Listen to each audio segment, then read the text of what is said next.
Hello friends and welcome to VC talkies.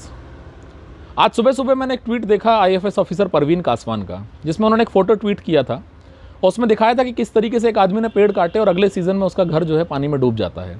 उसमें उन्होंने एक सवाल पूछा था कि पूरी दुनिया के लोग आखिर इस चीज़ को समझते क्यों नहीं हैं। तो आज की कहानी उस फोटोग्राफ से ही इंस्पायर्ड है। और मैं अगर आप लोगों से बात करता हूँ कि लंदन, पेरिस, पोलैंड ये कहाँ पर पड़ते हैं, तो आप सभी लोगों का आंसर आएगा कि ये सभी जगह यूरोप में है। लेकिन मैं अगर आपसे कहूँ कि ये सभी जगह यूरोप के अलावा कहीं और भी हैं और एक देश के अंदर ही हैं, तो आपको बहुत अटपटा लग सकता है। लेकिन सच ये है कि हाँ, वाकई में एक देश के अंदर आती हैं, ये तीनों जगह हैं और कहानी उस देश के इर्द गिर्द ही घूमती है। कहानी की शुरुआत होती है जब से ये कायनात बनी है, जब से इस पूरी सृष्टि की रचना हुई है। लेकिन बेहद दुख और बेहद अफसोस की बात यह है कि कहानी उससे बहुत पहले ख़त्म हो जाएगी। बात है 1979 की। अंग्रेज़ों ने पूरी दुनिया पर राज किया। 1979 में उन्होंने एक देश को आज़ाद किया और वो देश बना रिपब्लिक ऑफ किरिबस, या जिसे हम किरिबस भी बोलते हैं। ऑल्दो उसकी स्पेलिंग है Kiribati, KIRIBATI, but we generally pronounce it as Kiribas. तो किरिबस एक वो देश है जिसके अंदर ये तीनों जगह आती हैं, पोलैंड, पेरिस एंड लंदन। किरिबस एक आइलैंड नेशन है जो पैसिफिक ओशियन में पड़ता है। ये दुनिया का इकलौता ऐसा देश है जो चारों हेमिस्फीयर्स में आता है, चारों गोलार्ध में जो आता है वो दुनिया का इकलौता ऐसा देश है। इस देश का जो टोटल लैंड एरिया है वो है लगभग 811 स्क्वायर किलोमीटर। अगर मैं अगर दिल्ली की बात करता हूँ तो 1450 स्क्वायर किलोमीटर का दिल्ली है, बल्कि शायद थोड़ा बहुत उससे भी ज़्यादा। अकेला साउथ दिल्ली 650 से 700 स्क्वायर किलोमीटर का है। तो एक बेहद छोटा देश है, 811 स्क्वायर किलोमीटर का।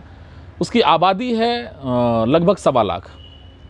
तो 1979 में आज़ाद हुआ और 1999 में ये यूएन का मेंबर बना। 1999 में ही इस देश के 2 आइलैंड पानी में पूरी तरीके से डूब गए।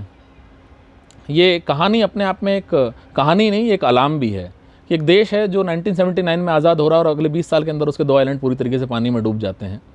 और अब अंदाज़ा लगाया जा रहा है कि अगले 80 सालों में, सन 2100 तक, जो सी लेवल है वो लगभग 50 सेंटीमीटर यानी 2 फुट से भी ज़्यादा बढ़ चुका होगा। और अगले 100 सालों में, 1 सेंचुरी के अंदर अंदर ये देश पूरी तरीके से पानी में डूब चुका होगा। पानी में डूब चुका होगा। और अगर मैं बात करता हूं कि हम लोगों ने जो साइंस में सबसे पहली डेफिनेशन पढ़ी थी, या जिन्होंने नहीं भी पढ़ा उन्हें भी अच्छी तरीके से मालूम है कि पानी ऊपर से नीचे की ओर बहता है और अपना एक लेवल बनाने तक बहता रहता है। तो ऐसा तो है नहीं कि अकेला किरिबस डूबेगा।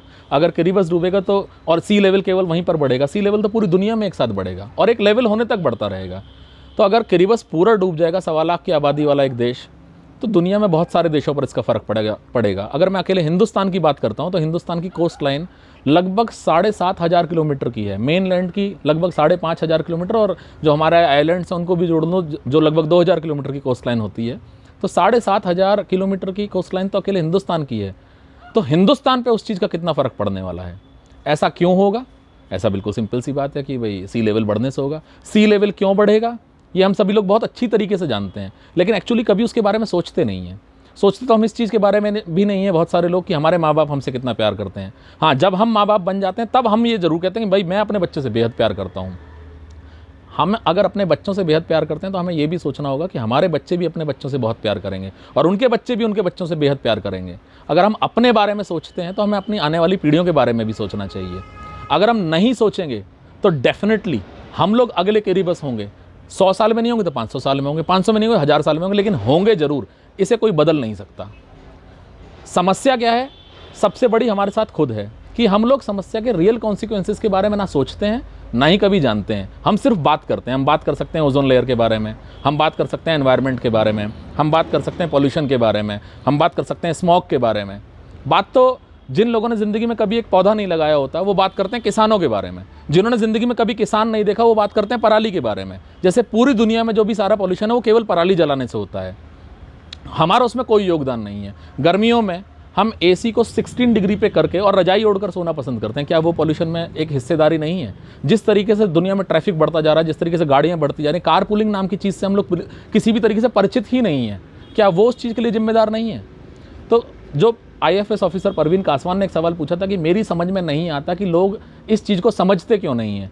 एक्चुअली उसका आंसर ये है कि हम लोग रियल कॉन्सिक्वेंसेस को जानते ही नहीं है। अगर हम लोगों ने इस चीज़ की तरफ सीरियसली सोचना शुरू नहीं किया तो हमारे आने वाली पीढ़ियां इस चीज़ को ज़रूर भुगतेंगी। और किरिबस तो आज ही भुगत रहा है। अगले कुछ सालों में, अगले कुछ 100 सालों में हम अगले किरिबस होंगे निश्चित तौर पर, और पूरी दुनिया में ये चीज़ बहुत तेज़ी के साथ बढ़ेगी। हम लोगों को अवेयर होना पड़ेगा पॉल्यूशन के बारे में, हम लोगों को अवेयर होना पड़ेगा एनवायरनमेंट के बारे में, हम लोगों को अपनी भागीदारी कम करनी होगी पॉल्यूशन फैलाने में, हम लोगों को अपनी भागीदारी बढ़ानी होगी इस चीज़ की अवेयरनेस बढ़ाने में। मैंने आज तक अपने किसी भी वीडियो के लिए नहीं कहा कि आप इसे लाइक करो, आप इस पर कमेंट करो, या मेरा चैनल सब्सक्राइब करो, या फिर मेरा वीडियो शेयर करो। लेकिन आज मैं पहली बार आप लोगों से रिक्वेस्ट करता हूँ कि अगर आप इस टॉपिक की सीरियसनेस को समझते हैं तो आप इस वीडियो को ज़रूर शेयर करें। Thank you so much and मिच्छामि दुक्कडम।